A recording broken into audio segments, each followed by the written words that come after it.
शहाबुद्दीन साहब के शासन में अपराधी अपराध करते थे और खुलेआम घूमते थे, और हमारे शासन में अपराधी अपराध किए तो सलाखों के पीछे गए। एक भी अपराधी कोई बचा हो बता दीजिए। फिर हम लोगों की शासन है, इसमें भी अपराध करके कोई युवा वाहिनी के, राष्ट्रीय युवा हिंदू वाहिनी के प्रदेश अध्यक्ष हैं। हम प्रदेश अध्यक्ष हैं तो हम हिंदुओं के संगठित करते हैं, हिंदुओं को हम अपराध में नहीं ढकलते हैं और करवाते नहीं हैं। देख लीजिए हमारे 20 साल के शासनकाल में कभी हमने अपने लोगों को इस तरह के उकसाया नहीं। किसी पर बुलडोजर नहीं चलेगी और किसी पर गोली नहीं चलेगी, काउंटर नहीं होगा। ये दूसरा शासन है, वो दूसरा शासन है। शासन का अलग अलग सांसद होगा कि अपराध मुक्त करेगा। अभी सीरीज है, चल रहा है। अपराध 100% अपराध मुक्त कोई नहीं कर सकता। कोई भी सांसद हो, कोई भी बिहार का मुख्यमंत्री हो, कोई भी नेता हो देश का, 100% अपराध न खत्म हुआ है। का जीत का आज उत्सव मनाया जा रहा है। देखा जाए तो लगभग एनडीए कार्यालय पे सभी जो गठबंधन के हैं सभी लोग आज उपस्थित हैं। आज हमारे साथ खास मेहमान जुड़े हुए हैं, अजय सिंह जी। आज जिस तरीके से आप लोगों ने एक तरफ देखा जाए तो पूरे एनडीए का लेकर के आप लोग जो उत्सव मना रहे थे, एनडीए की जीत पर सिवान में जो लोकसभा में एनडीए की जीत हुई है, उसी जीत के लेकर के आज पूरी एनडीए के कार्यकर्ताओं को आभार प्रकट किया गया है और धन्यवाद दिया गया है कि आपने सभी परिस्थितियों में एनडीए को जिताया है। ऐसी भी परिस्थिति में आपने एनडीए को जिताया है, इसलिए आपको प्रणाम है, आपको आभार है, आपको धन्यवाद है। कहा जा रहा था कि जो वोट खास करके एनडीए को मिलना चाहिए उस वोट में बदलाव हो रहा है, दो फाड़ हो गया है, कोई इधर जा रहा है कोई उधर जा रहा है, कई तरह के मामले चल रहे थे। तो रिजल्ट जो सब आया सामने, सारी मामले ख़त्म हो गई। एनडीए जीता है, भारी मत से जीता है। कोई मामला नहीं रहा, मामला मनोरंजन का था, जो लोगों ने मनोरंजन कर लिया और एनडीए को जिता दिया। अब एक बड़ा सवाल आता है सिवान में, जिस तरीके से सिवान का अपराध की बात कही जाती है। अभी लगभग देखा जाए तो एक सप्ताह के अंदर 3 हत्याएं हो गई सिवान में। अभी कल जिस तरीके से परसों जो हत्या हुई है, एक न्यायकर्मी की हत्या हुई है, ADJ-1 का जो है कि लिपिक रहे हैं और उनकी हत्या हो जाती है। लोग कह रहे हैं कि हम तो किसी भी राज्य में सुरक्षित नहीं हैं। तो देखिए, हमने पहले भी कहा था कि कौन ऐसा सांसद होगा कि अपराध मुक्त करेगा। अभी सीरीज है, चल रहा है।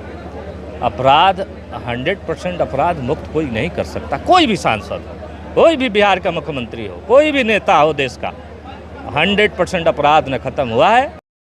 क्योंकि मानव हैं तो मानव के मन में ये बातें उपजते रहती है और ये होते रहता है, घटनाएं होते रहती है। अब संगठित अपराध नहीं हो, अपराध करके कोई बचे नहीं। शासन की काबिलियत ये है कि कोई अपराधी अपराध करने की मंशा रखता है, अपराध करता है तो अपराध करके बचे नहीं, ये शासन की काबिलियत है। अपराध रोक कोई सकता है क्या?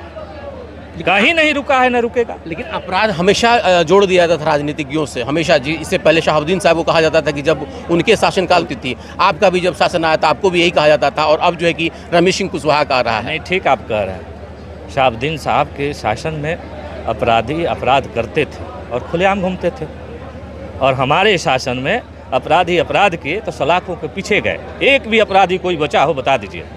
फिर हम लोगों की शासन है, इसमें भी अपराध करके कोई ये शासन सलाखों के नीचे उनको डालेगी और उनको खुलेआम छूट के लिए आदेश नहीं देगी और कोई ढीली नहीं देगी। लेकिन यही शासन का मतलब। लेकिन जो आरोपी हैं कल का, जिनके ऊपर आरोप गठन हुआ है, जिनके नाम से FIR किया गया है, वो भी एक बड़े राजनीतिज्ञ के साथ रहे हैं। देखिए, अपराधियों का कोई पार्टी नहीं होता है।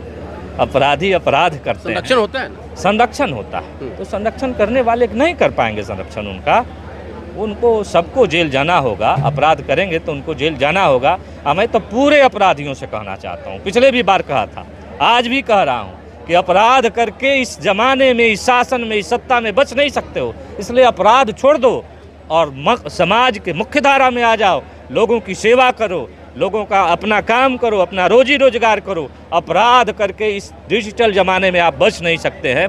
इसलिए आप मुख्य धारा में आइए समाज के और सेवा करिए, आपको भी लोग सम्मान करेंगे। आप JDU के भी नेता हैं और हिंदू युवाहिनी को भी आप संरक्षण करते हैं। उत्तर प्रदेश में जिस तरीके से योगी आदित्यनाथ जी जो बुलडोजर की बात करते हैं या एनकाउंटर करते हैं, क्या लग रहा है कि बिहार में भी नीतीश कुमार जी को उसको सीखना चाहिए क्या? नहीं, हमारे नीतीश कुमार जी वो सर्व समाज के लीडर, वो सबका नेता है। वो ऐसा नहीं करते हैं। वो सही चिन्हित करेंगे पहले जो कौन अपराधी है, और अपराधी को दंड देंगे, सजा देंगे। किसी पर बुलडोजर नहीं चलेगी और किसी पर गोली नहीं चलेगी, काउंटर नहीं होगा। ये दूसरा शासन है, वो दूसरा शासन है। शासन का अलग अलग अपना अपना परिभाषा है। ये अजय सिंह जी बोल रहे हैं जो पहले कभी हिंदू वाहिनी के मतलब आवाज़ कहे जाते थे। आज भी हिंदू युवा वाहिनी के, राष्ट्रीय युवा हिंदू वाहिनी के प्रदेश अध्यक्ष हैं। हम प्रदेश अध्यक्ष हैं तो हम हिंदुओं के संगठित करते हैं। हिंदुओं को हम अपराध में नहीं ढकलते हैं और करवाते नहीं हैं। देख लीजिए हमारे 20 साल के शासनकाल में कभी हमने अपने लोगों को इस तरह के उकसाया नहीं। कभी एमएलए रहे हमारे घर के लोग, चाहे एमपी रहे, किसी भी अपराधी को हमने संरक्षण नहीं दिया, अपराध करने के खुलेआम छूट नहीं दी किसी जाति बिरादरी के लोगों को। सभी जाति बिरादरी के लोगों को लेकर के हम चले। हमको लोग वोट दिया नहीं दिया इससे मतलब नहीं था, सब हमारे थे। हम किसी पर अपराध के थोपे नहीं, किसी को अपराधी नहीं बनाया। हम बशर्ते लोगों को ठीक किए, सुधारे और सुधार के समाज के मुख्य धारा में लाए। 25 में क्या होगा? 25 में आगे देखिए क्या क्या होता है। 25 में सब ठीक ठाक रहेगा। 8 सीट पर हम लोग जीत करके जाएंगे। चुनाव लड़ेंगे?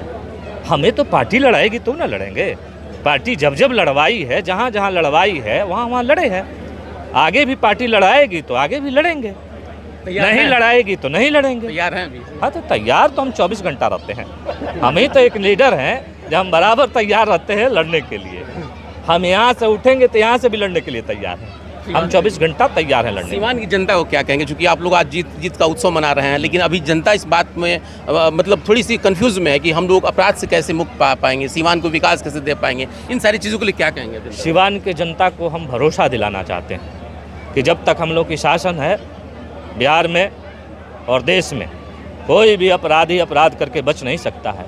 आप निश्चिंत रहिए, आप स्वस्थ रहिए। आपके साथ कोई गलत करके खुलेआम घूम नहीं सकता है। वो 24 घंटा के अंदर सलाखों के अंदर जाएगा। ये सरकार की गारंटी है, ये नीतीश कुमार की गारंटी है कि अपराधी बाहर नहीं घूम सकते हैं। और मैं सभी जाति बिरादरी के लोगों से कहना चाहता हूँ, सीवान के सभी जनता से मैं कहना चाहता हूँ कि आप निश्चिंत रहिए, आपके साथ कोई भेदभाव नहीं होगा। बिल्कुल सभी को लेकर के चलेंगे हम लोग, सबका सम्मान करेंगे। हाँ, अगर अपराधी किसी पार्टी का होगा तो उसकी खैर नहीं होगी। एक आखिरी सवाल मेरे दिमाग में आ गया। हमने कहा कि सबको लेके चलेंगे। देवेश चंद्र ठाकुर जी के अभी जो नया सीतामढ़ी सांसद बने हैं और उन्होंने ऐसा बयान दे दिया कि आप लोगों को भी बचाव करना पड़ रहा है। उन्होंने कहा कि मैं मुसलमानों का और यादवों का काम नहीं करूँ। नहीं, ऐसा नहीं कहे उन्होंने कि नहीं करूँगा। उन्होंने कहा कि आए जाएंगे, उनका आदर होगा, सम्मान होगा, मिठाई खिलाएंगे, बैठाएंगे, सब होगा उनके साथ। लेकिन उन्होंने कहा कि पहली प्राथमिकता जो होगी वो हमारे अपने लोगों की होगी और बाद में और सबों की होगी। ऐसा उन्होंने नहीं कहा। और यही तो बिल्कुल सुना आपने जिस तरीके से अजय सिंह ने कई ऐसे बातों पे उन्होंने अपना खुल करके बयान भी दिया, जिसमें बुलडोजर राज की भी बात उन्होंने कहा। और देवेश चंद्र ठाकुर को भी उन्होंने जिस तरीके से कहा कि उन्होंने ऐसा नहीं कहा था। फिलहाल सीवान के लोगों के लिए जो बात उन्होंने कहा उस पर कितना कुछ अमल होता है अभी आप भी देखते हैं। बहुत बहुत धन्यवाद आपका।